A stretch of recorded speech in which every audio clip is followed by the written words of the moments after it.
ഉസ്മാൻ റളിയല്ലാഹു തആല അൻഹുവിന്റെ കാലത്ത് ഒരു സമുദ്ര യുദ്ധത്തിന് വേണ്ടിയിട്ട് മുസ്ലിം സൈന്യം തയ്യാറെടുക്കുന്നു. അപ്പോഴാണ് പരിശുദ്ധ ഖുർആനിന്റെ ഒരു ആയത്ത് മഹാനായ അബൂ തൽഹ റളിയല്ലാഹു തആല കേൾക്കുന്നത്. ഇൻഫിറൂ ഖിഫാഫൻ വസിഖാലൻ വജാഹിദൂ ബിഅംവാലികും വഅൻഫുസികും ഫീ സബീലില്ലാഹ്. നിങ്ങൾ സൗകര്യമുള്ളവരാണെങ്കിലും ഞെരുക്കമുള്ളവരാണെങ്കിലും നിങ്ങൾ അല്ലാഹുവിന്റെ ധർമ്മ സമരത്തിന് ഇറങ്ങി പുറപ്പെടണമെന്ന വിശുദ്ധ ഖുർആനിന്റെ ആയത്തുകൾ അദ്ദേഹത്തിന്റെ കർണപുടങ്ങളിലേക്ക് കടന്നു വരുമ്പോഴാണ് മഹാനായ അബൂ തൽഹ റളിയല്ലാഹു തആല അൻഹു യുദ്ധത്തിനുള്ള തയ്യാറെടുപ്പിൽ സ്നേഹവാത്സല്യമുള്ള മക്കള് പിതാവിനോട് പറയുന്നത്, പിതാവേ, നിങ്ങളിപ്പോ പടുവൃദ്ധനായിരിക്കും. അങ്ങ് നബി സല്ലല്ലാഹു അലൈഹി വസല്ലമയുടെയും അബൂബക്കർ റളിയല്ലാഹു തആല അൻഹുവിന്റെയും ഉമർ റളിയല്ലാഹു തആല അൻഹുവിന്റെയും കൂടെ നിങ്ങൾ യുദ്ധം ചെയ്ത ആളാണ്.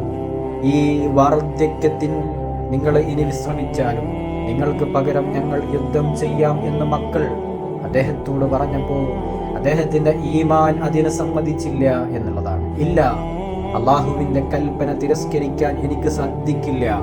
യുവാക്കളെന്നോ വൃദ്ധരെന്നോ പ്രായവ്യത്യാസമില്ലാതെ എല്ലാവരോടും യുദ്ധത്തിന് പുറപ്പെടാനാണ് അള്ളാഹുവിന്റെ കൽപ്പന. അബൂ തൽഹ റളിയല്ലാഹു തആല അൻഹു യുദ്ധത്തിന് പുറപ്പെടുകയാണ്. ആഴക്കടലിലെ തിരമാലകളെ വകഞ്ഞു മാറ്റി മുസ്ലിം സൈന്യയുടെ കപ്പൽ കുതിച്ചുകൊണ്ടിരിക്കും. മഹാനായ അബൂ തൽഹ റളിയല്ലാഹു തആല അൻഹുവിനെ രോഗം ബാധിക്കുകയാണ്. വൈകാതെ തന്നെ അദ്ദേഹം കപ്പലിൽ വെച്ച് മരണപ്പെടുകയാണ്. ആ പാവനമായ മൃതദേഹം മറവ് ചെയ്യാൻ സഹയാത്രികർ ഒരു തുണ്ട് ഭൂമി അന്വേഷിക്കുകയാണ്. അകലെയെങ്ങാനും വല്ല ദ്വീപും കാണുന്നുണ്ടോ എന്ന് അവർ പരതുകയാണ്. അബൂ തൽഹ റളിയല്ലാഹു തആല അൻഹു വഫാത്തായിട്ട് ഇന്നേക്ക് ഒരാഴ്ച പിന്നിട്ടിരിക്കുന്നു. അപ്പോഴാണ് അവരൊരു ദ്വീപ് കണ്ടെത്തുന്നത്. അങ്ങനെ അദ്ദേഹത്തെ ആ ദ്വീപിൽ മറമാടി എന്ന് ചരിത്രം.